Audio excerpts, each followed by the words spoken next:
শরীরের দুইটি জিনিসের কারণে মানুষ সবচেয়ে বেশি জাহান্নামে যাবে। নামাজ না পড়ার কারণে মানুষ বেশি জাহান্নামে যাবে না, রোজা না রাখার কারণে মানুষ বেশি জাহান্নামে যাবে না, হজ না করার কারণে মানুষ বেশি জাহান্নামে যাবে না। শরীরের দুইটি অঙ্গ আছে, দুইটি জিনিস আছে যে জিনিসের কারণে মানুষ সবচেয়ে বেশি জাহান্নামে যাবে। নবীজি সাল্লাল্লাহু আলাইহি ওয়াসাল্লাম নিজে আমাদেরকে জানিয়ে দিয়েছেন। হাদিসটি বুখারী শরীফ বলেন, বিভিন্ন হাদিসের কিতাবের ভিতরে হাদিস এসেছে। দুইটি কারণ নবী সাল্লাল্লাহু আলাইহি ওয়াসাল্লাম জানিয়ে দিয়েছেন। দুইটি অঙ্গের যদি আমার উম্মত আমাকে দুইটি অঙ্গের জিম্মাদার নেয়, দায়িত্ব নেয়, এবং তারা এই দুইটি অঙ্গ দিয়ে গুনাহের কাজ করবে না, সেই দায়িত্ব যদি তারা নেয়, তাহলে আমি নবী তাদেরকে জান্নাতে যাওয়ার জিম্মাদারি নিয়ে নিলাম। বলেন সুবহানাল্লাহ। কয়টি অঙ্গ? দুইটি অঙ্গ। শরীরের দুইটি অঙ্গ মানুষকে সবচেয়ে বেশি জাহান্নামে নিয়ে যাবে। নাম্বার ওয়ান, এক নাম্বার হচ্ছে ফামন, মানে মুখ, জিহ্বা। এই জিহ্বার গুনাহের কারণে মানুষ, অধিকাংশ মানুষ জাহান্নামে চলে যাবে। আপনি কাউকে আঘাত করেছেন হাত দিয়ে, এই হাতের আঘাত বেশি দিন থাকবে না, কিন্তু মুখ দ্বারা যদি কাউকে কষ্ট দিয়ে থাকেন, এটা এমন একটা কষ্ট সারা জীবন মানুষ মনে রাখবে।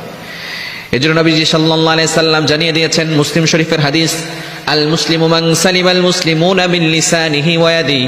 এ true Muslim is a person, প্রকৃত মুসলমান হচ্ছে ওই ব্যক্তি, whose hand and mouth forsake everyone, যার হাত এবং মুখ থেকে সকল মুসলমান নিরাপদে থাকে। আপনার মুখ থেকে কেউ কষ্ট পাচ্ছে কিনা, আপনার জিহ্বা দ্বারা কাউকে কষ্ট দিচ্ছেন কিনা, অবশ্যই আপনাকে সতর্ক থাকতে হবে। এই জিহ্বা দ্বারা কাউকে কষ্ট দেওয়া যাবে না। এক নম্বর হচ্ছে এই জিহ্বাটাকে, মুখটাকে হেফাজত করতে হবে, জিহ্বা দ্বারা কাউকে কষ্ট দেওয়া যাবে না। নাম্বার টু, দ্বিতীয় নাম্বার হচ্ছে ওয়াল ফরজ, অর্থাৎ লজ্জাস্থান। একটা হচ্ছে দুই চোয়ালের মাঝখানের জিহ্বা, আর একটি হচ্ছে দুই উরুর মাঝখানের লজ্জাস্থান। এই লজ্জাস্থান দিয়ে গুনাহের কাজ করা যাবে না। এই যে রমজান মাস, রমজান মাসে আমাদের কাজই হচ্ছে দুইটি জিনিস থেকে বিরত থাকা। এক নাম্বার, সুবে সাদিক থেকে নিয়ে সূর্যাস্ত পর্যন্ত আহার করা। আহার করি আমরা মুখ দিয়ে, ঠিক কিনা? মুখ দিয়ে আমরা আহার করি, মুখ দিয়ে আমরা পান করি।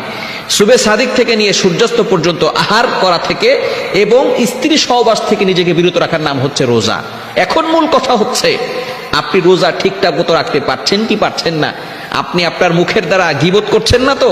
মুখের দ্বারা মিথ্যা কথা বলছেন না তো? লজ্জাস্থানকে হেফাজত করতে পারছেন তো? তাহলে আপনার রোজা পরিপূর্ণভাবে আদায় হবে। এই জন্য নবীজি সাল্লাল্লাহু আলাইহি ওয়াসাল্লাম জানিয়ে দিয়েছেন, রোজার কারণে মানুষ বেশি জাহান্নামে যাবে না, নামাজ না পড়ার কারণে মানুষ বেশি জাহান্নামে যাবে না, তবে বেশি জাহান্নামে যাবে কোন কারণে? দুইটি অঙ্গের কারণে। এক নাম্বার হচ্ছে মুখ, অর্থাৎ জিহ্বা। এই জিহ্বার গুনাহ থেকে নিজেদেরকে হেফাজত করতে হবে।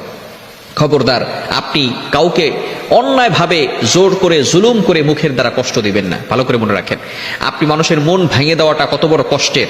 আমরা অনেক সময় স্ট্রেট ফর কথা বলি, সে আমার দ্বারা কষ্ট পাচ্ছে কি পাচ্ছে না সেই বিষয়ে কোনো তোয়াক্কা করি না। এই বিষয়টা আমরা অনেকেই করি, যে আমি ভাই, কে আমার কথায় রাগ হলো, কে আমার কথায় খুশি হলো, সেই বিষয়ে কোনো তোয়াক্কা করি না, আমি আমার কথা বলে দিই। কিন্তু আপনি আপনার কথা বলার কারণে অন্য মানুষ যে কষ্ট পাচ্ছে, সেই বিষয়টা আপনি একবারও খেয়াল করছেন না।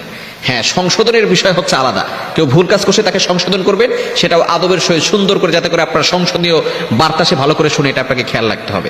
এজন্য অবশ্যই মানুষের মন ভেঙে দেওয়া মুখের দ্বারা, এটা অত্যন্ত গুনাহের কাজ। এজন্য খবরদার, এটা কখনো করবেন না। কাবা শরীফ ভেঙে দেওয়া, এটা কি কম গুনাহের কাজ না বেশি গুনাহের কাজ? কাবা শরীফ তৈরি করেছে ইব্রাহিম আলাইহিস সালাম আর ইসমাইল আলাইহিস সালাম।